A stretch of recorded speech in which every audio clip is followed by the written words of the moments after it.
Hôm nay mình xin chia sẻ với các bạn cách làm bì cuốn chay, món ăn thanh đạm với nguyên liệu toàn bộ từ rau củ, rất dễ thực hiện và có thể biến tấu với nhiều nguyên liệu khác nhau.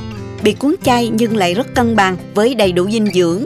Rau củ có nhiều chất xơ nè, bên cạnh đó vẫn đầy đủ chất đạm và chất béo, rất tốt cho sức khỏe. Bì cuốn có mùi thơm từ thính gạo và vị ngọt tự nhiên từ rau củ, giòn dai, bì khô ráo, không hề bị nhão nha. Mình có thể dùng trong bữa ăn chính hoặc ăn vặt buổi xế cũng rất ngon. Bây giờ mời các bạn cùng vào bếp làm món ăn này với mình nha. Trước tiên mời các bạn tham khảo qua những thành phần nguyên liệu ở dưới bảng sau. Bạn nào không theo dõi kịp, mình có thể dừng màn hình lại một chút nha. Những nguyên liệu và dụng cụ nhà bếp mình dùng đó, các bạn tham khảo link mình có để dưới phần mô tả của video này nha. Đầu tiên thì mình cắt mỏng phần gốc hành lá. Các bạn dùng hành bơ rô sẽ thơm hơn. Nếu không có nữa thì mình dùng hành tím ha các bạn. Rồi mình băm nhuyễn 3 trái ớt nè. Để chút nữa mình cho vô nước mắm nha. Cắt thêm một lát chanh nữa nha các bạn. Tiếp theo thì mình sẽ cắt nhỏ phần đậu hũ này ra để cho dễ chiên đó. Mình dùng khoảng 300g đậu hũ nha. Mình có thể thay thế đậu hũ bằng sườn chay hoặc là nấm đùi gà cũng được nha các bạn. Cải này là cải muối hay còn gọi là cải xá báu đó. Loại này không mặn như là cải xá báu ở Việt Nam. Mình cắt ra thành sợi nhỏ như thế này. Các bạn nhớ là ngâm nước cho cải ra bớt muối và rửa cho thật là sạch nha. Củ cải muối này á, nếu có thì các bạn dùng, không có cũng được nha các bạn. Sau đó là phần cà rốt thì mình dùng cái bào này, mình bào ra như thế này. Không có cái bào thì các bạn xắt nhỏ ra cũng được nha. Phần củ sắn thì người miền Bắc gọi là củ đậu đó. Mình chọn mua loại củ sắn già dùng để nấu ăn đó. Mình dùng khoảng nửa củ, khoảng 200g đó các bạn. Mình xắt sợi ra như thế này nè. Nếu không có củ sắn thì các bạn dùng củ cải trắng để thay thế cũng được nha. Tiếp theo là khoai môn. Mình cũng dùng cái bào này mình bào sợi ra giống như mình bào cà rốt vậy đó. Các bạn có thể thay thế bằng khoai lang cũng được nha. Phần rau củ để làm bì cuốn á, các bạn có thể thay thế với các loại rau củ khác nhau. Có gì thì mình dùng đó nha các bạn. Muốn cho món bì của chúng ta khô ráo thì mình sẽ sơ chế tiếp phần củ sắn cho nó ra bớt nước. Mình cho vào đây 1 muỗng cà phê muối nè. Xóc lên và mình chờ 5 phút sau. Rồi mình cho vô túi vải mình vắt cho ráo nước. Vắt ráo thôi nha các bạn, không vắt khô quá nha.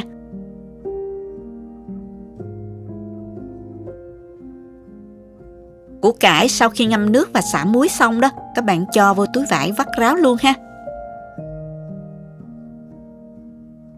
Tiếp theo thì mình cho vào chảo khoảng nửa chén dầu và mình cho hành vào mình phi lên cho thơm nè.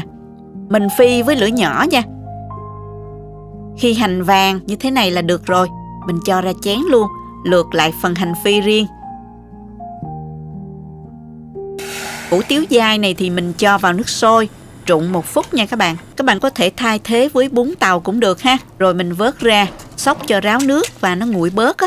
Rồi mình cho vào 1 muỗng canh dầu hành phi. Trộn lên cho những cái sợi hủ tiếu này nó không có dính vào nhau đó các bạn. Rồi mình cắt ngắn thành từng đoạn khoảng 5cm ha. Kế tiếp thì mình cho vào chảo nhiều dầu một chút để mình chiên đậu hũ ngập dầu nha, cho nó nhanh đó các bạn. Dầu nóng thì mình cho đậu hũ vào chiên vàng 2 mặt.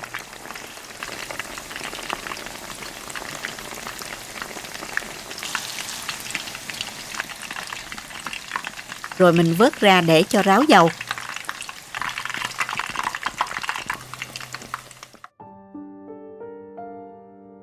Tiếp theo thì mình cho tàu hũ ki vào chiên luôn nè. Tàu hũ này rất là nhanh vàng. Nó phồng lên vừa vàng là các bạn vớt ra ngay nha. Và mình cho khoai môn vào chiên luôn nè. Mình trộn nhẹ cho khoai nó vàng đều nha các bạn. Chiên giòn ha các bạn. Rồi mình vớt ra cho ráo dầu luôn. Tiếp theo là cà rốt. Các bạn cho vào đây chiên luôn. Cà rốt thì mình không chiên vàng như khoai nha các bạn. Mình chiên săn và nó chín như vậy là được rồi. Mình vớt ra giấy thấm dầu luôn. Các bạn có thể xào cà rốt cũng được nha. Cho vào chảo một chút dầu hành phi lúc nãy đó. Rồi mình cho cải vào xào nè. Mình xào đều khoảng 3 phút là được rồi. Và vì củ cải nó đã có một chút vị mặn á, nên mình sẽ nêm thêm một chút đường nữa, khoảng nửa muỗng cà phê đường, và rắc một chút tiêu cho thơm nữa là được. Những nguyên liệu để làm bì cuốn chay á, chủ yếu là sử dụng rau củ, nên mình sẽ làm chính bằng cách là xào lên để cho có hương thơm, đồng thời rau củ nó sẽ không bị ra nước nha các bạn. Tiếp tục thì mình cho một chút dầu vào nữa, cho củ sắn vào xào nè. Củ sắn lúc nãy mình cũng đã có cho muối vào rồi, và trong củ sắn đó đã có vị ngọt tự nhiên nên mình cũng không nêm gì nữa nha. Mình xào khi thấy phần củ sắn này nó trong lại là đã chín rồi, và mình cho ra đây luôn. Đậu hũ đã nguội, mình dùng kéo cắt cho nhanh nha. Cắt sợi như thế này ha các bạn.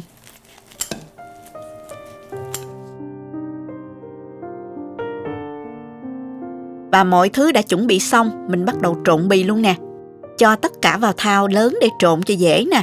Đậu hũ nè, miến, củ cải, củ sắn nè, cà rốt, khoai môn,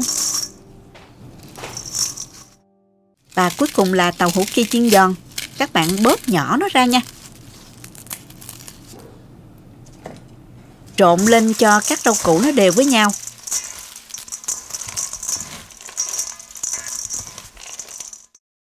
Rồi mình rắc thính gạo vào.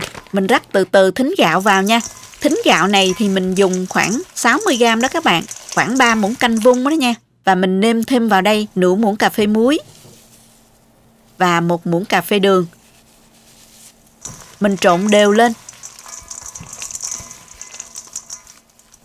Vì món chay á, nên mình không dùng tỏi mà mình sẽ dùng hành bơ rô phi vàng nha. Mình cho vào luôn nè. Trộn đều lên nữa là xong.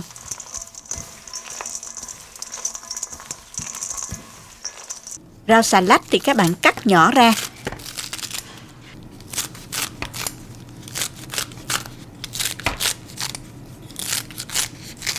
Rau thơm cũng vậy ha. Mình trộn một ít vào chung với bì nè. Bì này các bạn có thể vừa cuốn vừa ăn cũng được, hoặc là cuốn sẵn từng cuốn cũng được ha.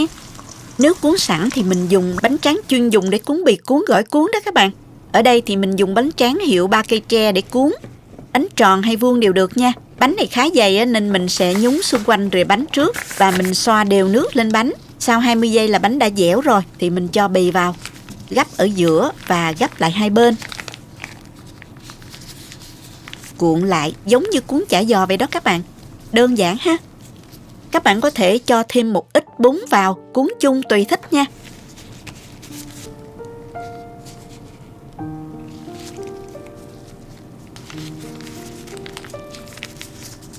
Các bạn cuộn chặt tay thì cuốn bì mới ngon nha. Khi mình cắt ra thì nó sẽ không bị bung và vỡ đó các bạn.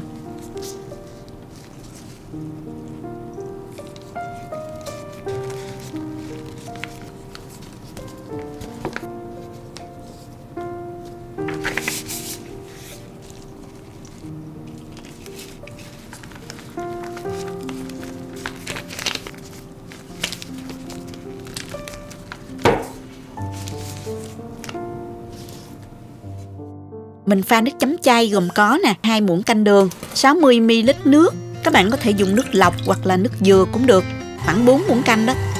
Mở lửa khuấy cho tan đường và mình tiếp tục cho vào 2 muỗng canh nước thơm, nước khóm đó các bạn.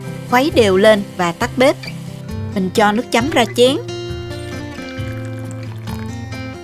Và mình cho vào 2 muỗng canh nước mắm chay, 1 muỗng cà phê nước chanh và cho ớt băm vào sau cùng. Khuấy đều lên. Vì món chay nên mình không sử dụng tỏi nha. Bạn nào ăn không thuần chay thì mình có thể cho thêm tỏi cũng được. Như vậy là dùng thôi các bạn. Bì cuốn có vị thơm đặc trưng từ thính gạo, độ giòn ngọt tự nhiên từ rau củ rất ngon. Có thể ăn nhiều mà không ngán luôn và dễ ghiền nữa đó các bạn. Dù là bì chay nhưng không thua kém bì thịt đâu nha. Bạn nào thích ăn bì cuốn mặn thì mình có link bên dưới phần mô tả của video. Bạn nào thích thì mình vào tham khảo nha. Khi ăn chấm nước mắm chua ngọt nè. Ngoài dùng cuốn bánh tráng, các bạn có thể kết hợp với bún nè, với cơm, kèm rau sống, đậu phộng, chan nước mắm cũng rất là ngon nha. Chúc các bạn làm và thưởng thức món bì cuốn chay thật ngon nhé. Nếu thích nhớ like, chia sẻ cho bạn bè cùng xem và bấm đăng ký để xem những video mới nhất của mình nha. Các bạn cũng có thể truy cập website cubabinhdương.com để xem dưới dạng bài viết. Cảm ơn các bạn đã xem video. Xin chào và hẹn gặp lại các bạn ở video sau nha.